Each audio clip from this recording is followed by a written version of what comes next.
जय माता दी। जाने कौन है देवी ब्रह्मचारिणी और कैसे प्राप्त ब्रह्मचारिणी नाम। तो आइए पूरी जानकारी इस वीडियो में। अगर आप नवरात्रि करते हैं तो ये खास बात आपको जानना बहुत ही ज़रूरी है। तो आइए हम फटाफट कहानी को शुरू करते हैं।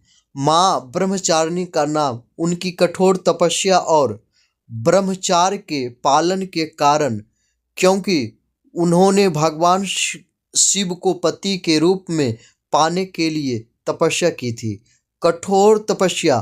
धार्मिक ग्रंथों के अनुसार माता पार्वती ने देव ऋषि नारद के कहने पर भगवान शिव को पति के रूप में पाने के लिए कठोर तपस्या की थी। ब्रह्मचार्य का पालन। ब्रह्म का अर्थ तपस्या और चारिणी का अर्थ आचरण करने वाले, इसलिए ब्रह्मचारिणी का अर्थ हुआ तप का आचरण करने वाले। तपस्विनी या ब्रह्मचारिणी। हजारों वर्षों में उनकी कठोर तपस्या करने हेतु उन्हें तपस्विनी या ब्रह्मचारिणी कहा जाता है। ज्ञान और विद्या के देवी। माँ ब्रह्मचारिणी को ज्ञान और विद्या की देवी भी माना जाता है।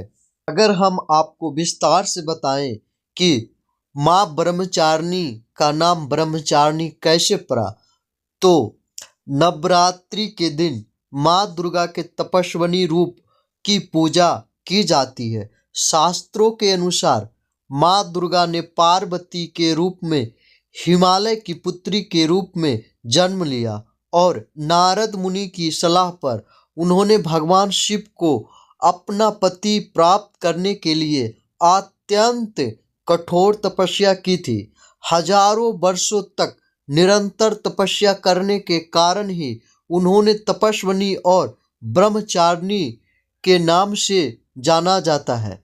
इस कठिन तपस्या के दौरान माँ पार्वती ने कई वर्षों तक बिना कुछ खाए कठोर तपस्या की और भगवान शिव को प्रसन्न किया।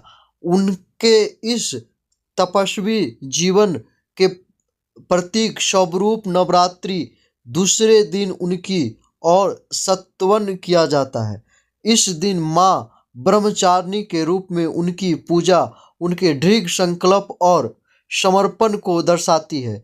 यह दिन हमें यह शिक्षा देता है कि सच्ची श्रद्धा और धैर्य और दृढ़ निश्चय के साथ ही हम किसी भी लक्ष्य को प्राप्त कर सकते हैं। तो अगर आपको हमारी जानकारी अच्छा लगा तो सभी कमेंट में जय ब्रह्मचारिणी